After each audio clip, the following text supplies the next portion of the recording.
I'm back here at Dynnyrne Road. This is the location behind that fence that the government has put up where my parents' home was. They built it in 1956-57 on the occasion of their marriage, to start a new life together.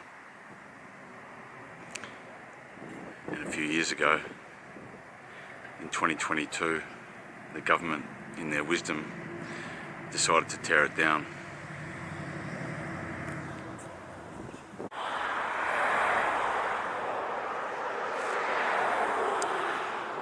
And this is all that's left.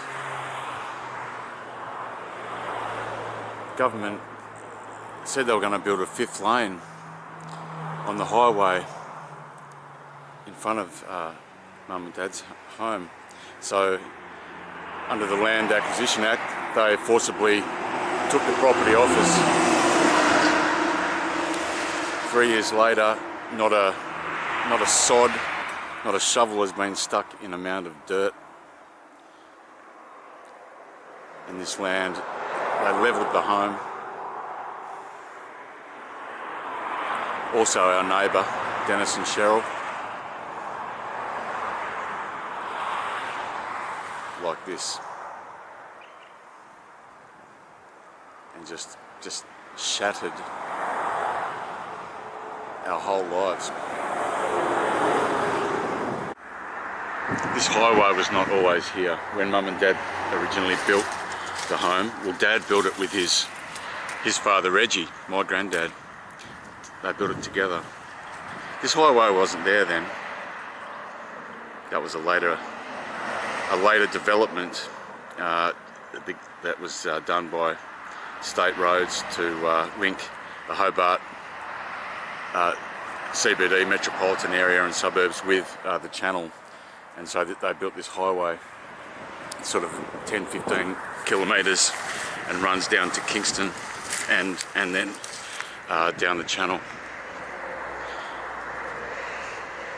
To do that, they actually had to take more of Mum and Dad's land way back then, and this was like the final straw. You can still see the front lawn sort of intact. Same, this tree is very special to Dad, very special to Dad.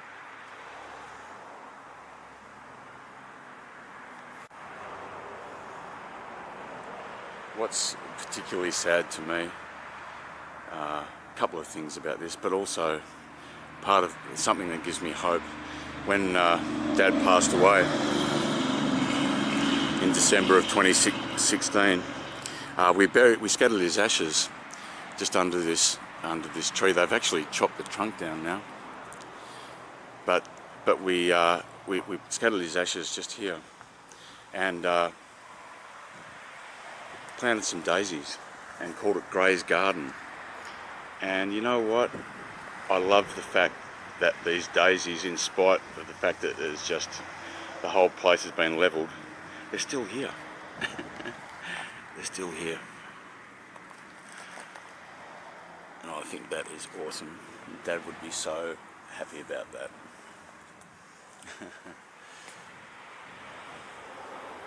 Yeah, but he loved this bush, and so did the birds. We've got one at our new home that I bought in Electrona. Same bush, same tree. So there's some, I don't know, is that reason for hope? Some sense of continuity, I guess. Of course, what I neglected to say earlier was that we also scattered Mum's ashes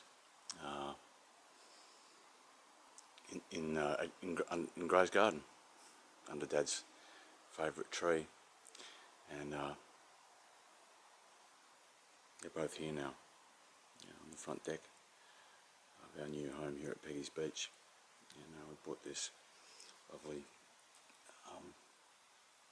planting pot, porcelain planting pot, and I'm not sure what it is, and yeah, got as much dirt as I could from Dynnyrne Road and buried them there, and planted this lovely orange daisies in it, and they're flourishing, which is a real lovely thing. And Jew painted this sign for them, Bevan Gray's Garden, and that's the same wood that we had for the sign for Dad's garden back at 42 Dynnyrne. So there's a little bit of continuity there too, which is a really sweet thing. But this tree too, this was Japanese cherry tree, and it's so sad to see it like this. It was a glorious tree. It spread its branches in that wild way that they do, those Japanese cherries, right across the whole backyard pretty much. It was huge, and it would always flower at the end of September and early October, now pretty much. And that always coincided with Mum's birthday. Her birthday was on September 21, and that's how I know that it's spring. And yeah, sadly that's all that's left of it now. This was all a beautiful back lawn, and then Dad gravelled it at one point many years ago, and of course now nature's having its way. Lots of frisbee and cricket games up on this little front lawn here. There's actually a fence just run along here, in line with this bank, and Dad had a lot of azaleas planted out, and he planted a gorgeous native garden on the entry path just in front of this garage here to our front door. And yeah, backyard cricket and frisbee.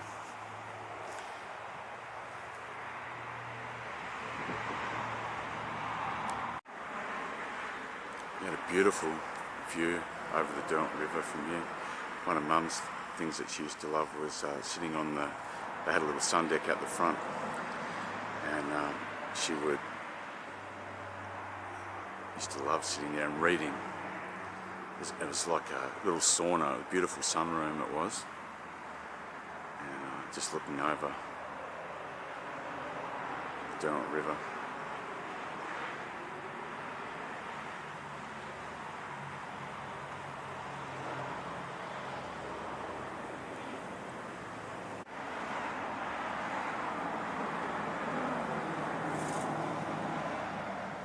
You can hear all the car traffic, trucks. I got used to it. Actually, when I first had to move, I missed it. Weirdly enough, I never thought I'd say that. Trucks, log trucks,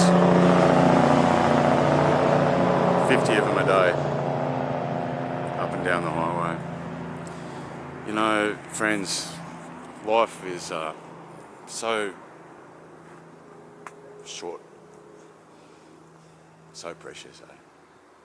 Remember Mum, just in the last couple of years especially, she'd sit on the deck, and of course I was not in a good place myself for various reasons, and she'd always ask me, you know, do you want to, I'd come down and just check her like I did every morning and just have a cuppa. Then I would rush back upstairs just so I could open a bottle of whiskey, sort of thing. She'd always ask me, oh, would you like to come down and sit down and just relax down here for a little while? And I'm like, nah, Mum, I'm just going to get on with what I was doing upstairs, which was nothing.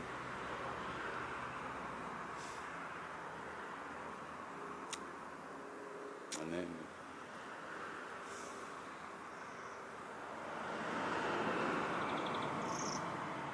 came the day that, yeah, she couldn't ask me that anymore. Couldn't suggest that.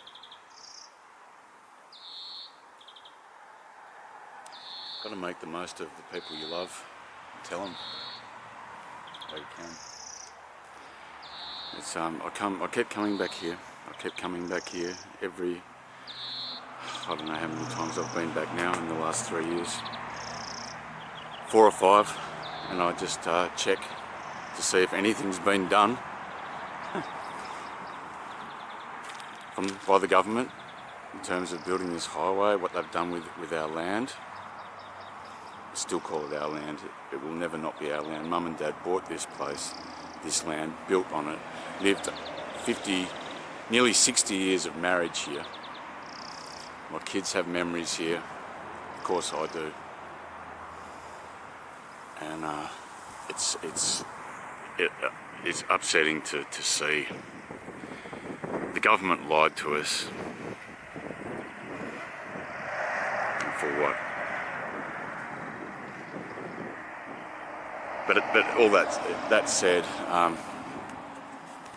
you know, there's so many fantastic memories, and lives lived here, and it will always be an incredibly special place to me.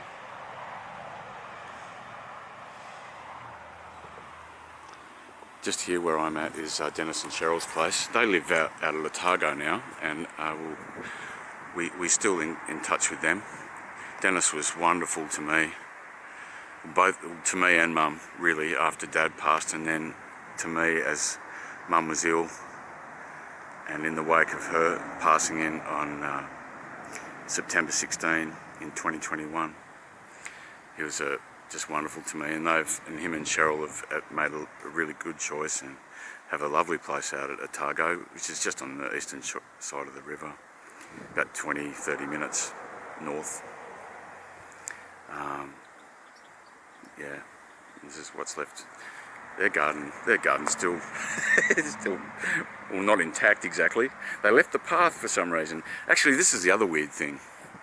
The government levelled both places, but they kept Dennis's garage. We can only assume because they were going to use it as a work sort of place, you know, as they were doing all these, as they were doing the demolitions and clearing the places out.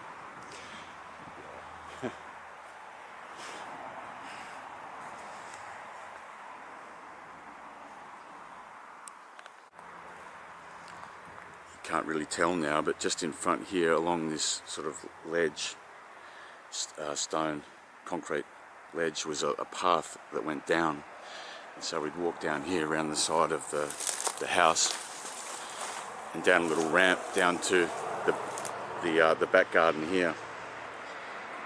And Dad had some rose bushes planted just here. Oh, the pebbles are still here.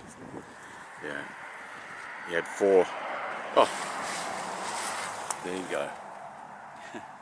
That's one of them. And yeah, memories of don't water the tops of the roses, Star. Water the bottom, water the roots. And doing weeding and stuff here. And this rotten thing, this thing you'd always catch your clothes on as you're walking down, because the clothesline was just around the back here. And we'd curse it. Jew actually even wrote a song about it, called it the Cactus Monster. But yeah, another one of these things that flowers beautifully once a year, and then had some other things planted here. Dad had a little a shed and a storeroom just down here. Yeah, a lot of people are come and gone. Mrs. Pratt and Don in that place there, they've both left us. Lovely Asian family that lived there, and we became, Jew and I, in the years just before all this shit went down, became quite friendly with an elderly lady here who goes up walking every day. But I wonder if she's still around. In about 2000, the year 2000, I moved up to the north of the state to a place called Birralee, to a farm in Westbury, and started growing flowers to get by, right? And so Dad, being supportive as he always was, he started growing flowers too. We grew liliums, different sorts of liliums, Asiatics, Orientals and stuff. So Dad actually took a third of this backyard here and built a big hothouse in this corner, and he started growing bulbs from seed and scale, and he'd help us out, you know. That was one thing that he did. And he also got into a bit of veggie gardening again later on, and even now built the most keep saying built, put up this frame, of course, and grew a gorgeous, two gorgeous passion fruit vines, and even now they're still hanging on, you can see. And that was always a real treat in the late summer and autumn when the passion fruits came on. Grew runner beans along this side. Yeah. Eventually he sort of ran out of gas with the flower growing, and my life circumstances changed as well. So we took down the hothouse and yeah, just gravelled over the backyard.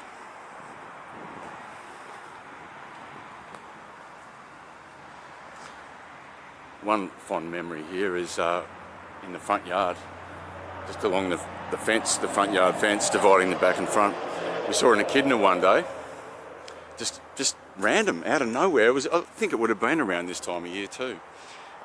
Just behind one of the azalea bushes in the garden, and yeah, I've got some film of him somewhere, just of him crawling along the fence all the way along to the boundary fence here, and then he went right under, exactly here. There's a little gap in there. Yeah, and that was a pretty special moment. When I saw him, I called Mum and Dad out, and we were all just, yeah, amazed, and just, it was a lovely thing.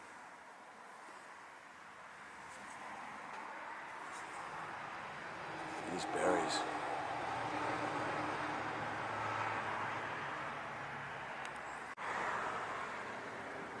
There's beautiful flowering pink weeds still here. I remember the days, some weeks I was a bit short on flowers for the shops, and I sort of cruise around the garden here, and quite a few times I cut some of these just because they're pretty. They're still there.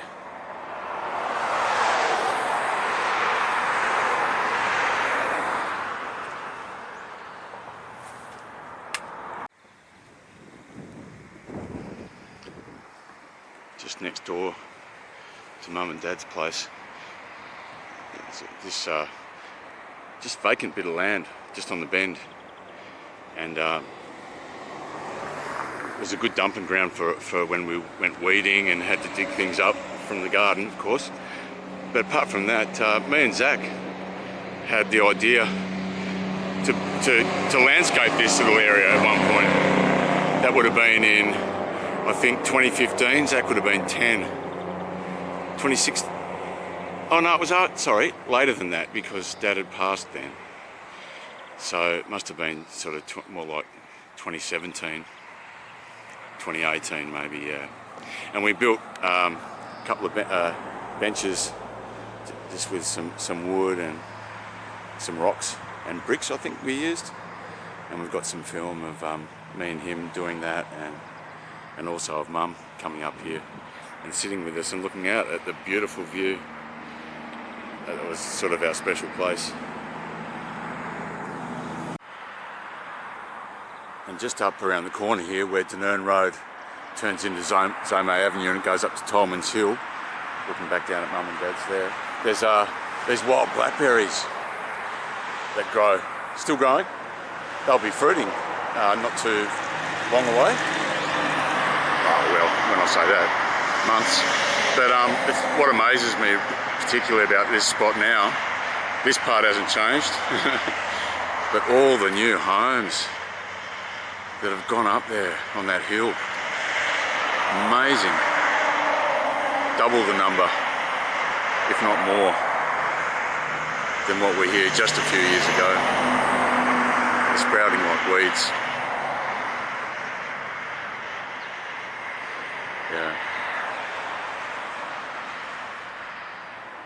down at the casino.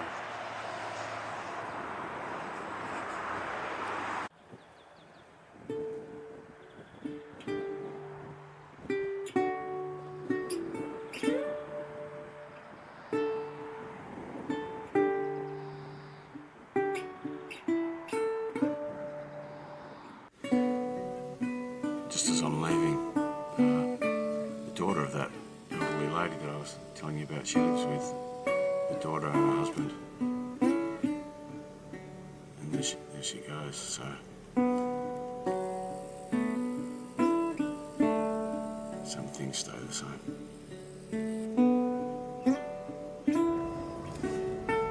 Mum and Dad also used to live at this place here, 35, and also at 34.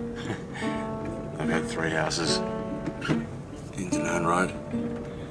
Originally 34 and then 35, and I still remember 34. I was about probably 3 years old, and then at 35 I was sort of ages more like 5, 6, and then I think we moved to Sydney, and that was around then. I might have been maybe 6, 7 years old.